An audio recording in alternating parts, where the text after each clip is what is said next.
महाकुंभ के पावन अवसर पर लाखों श्रद्धालु अपनी आस्था में डूबे हुए थे, लेकिन इस बीच भीड़ में एक अनोखा चेहरा था जो सबका ध्यान अपनी ओर खींच रहा था। वो था ममता कुलकर्णी का चेहरा। जी हाँ, वही ममता कुलकर्णी जो कभी बॉलीवुड की चकाचौंध भरी दुनिया का हिस्सा थी, लेकिन आज वो ग्लैमर और शोहरत को त्याग कर साध्वी बनने की ओर अग्रसर थी। संगम किनारे आंखों में आंसू, पिंडदान और दूध से स्नान करती साधुओं के बीच बैठी ममता ने आंखें बंद कर रखी थी।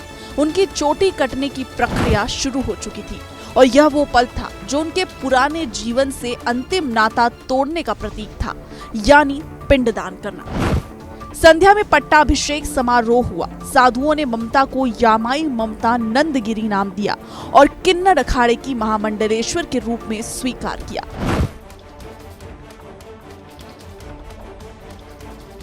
ममता ने जब भगवा वस्त्र धारण किए तो ऐसा लगा मानो उसकी आत्मा का भी पुनर्जन्म हो गया हो। समारोह के बाद उन्होंने श्रद्धालुओं को संदेश भी दिया, जहां आवाज में गहराई और दृढ़ता भी सुनाई दी। 23 साल तप किया है मेरे गुरु श्री चैतन्य गगनगिरी नाथ, ये भी चुना अखाड़े से ही है।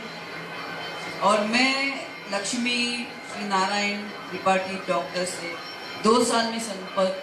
ममता के ये शब्द सुनकर वहां मौजूद हर व्यक्ति भाव विभोर हो गया कि एक अभिनेत्री से सन्यासिन तक का यह सफर आसान नहीं था, लेकिन ममता ने यह साबित कर दिया कि यदि संकल्प मजबूत हो तो जीवन को नई दिशा देना संभव है।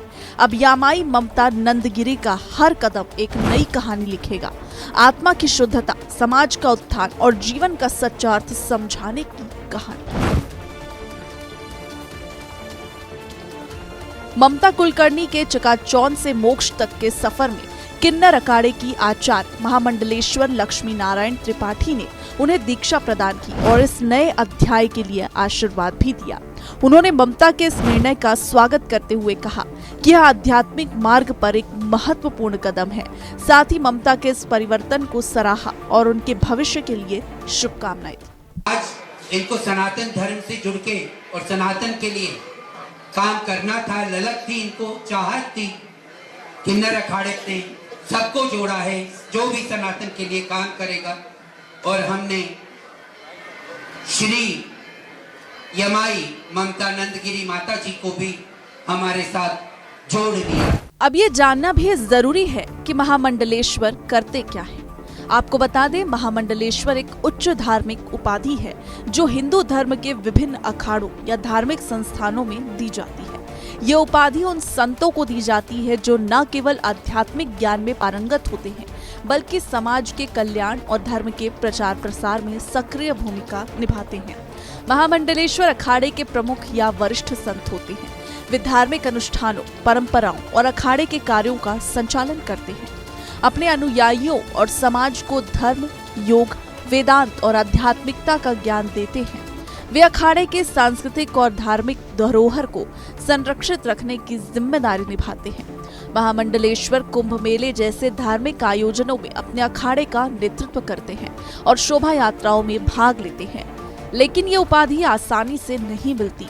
महामंडलेश्वर बनने के लिए किसी संत के लंबे समय का तप, सेवा और योग्यता देखते हुए दी जाती है। दीक्षा प्रक्रिया के दौरान उन्हें आधिकारिक रूप से अखाड़े का प्रमुख या महामंडलेश्वर घोषित किया जाता है।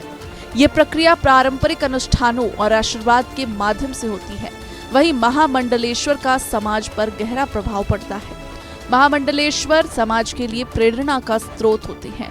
वे धर्म समाज के बीच सेतु का काम करते हैं, जहां वे समाज के विकास और भेदभाव मिटाने की दिशा में कार्य करते हैं। इस उपाधि को संतों के जीवन की एक महत्वपूर्ण उपलब्धि माना जाता है, जो उनके आध्यात्मिक और सामाजिक योगदान को मान्यता देती है। Bureau report, Asian news.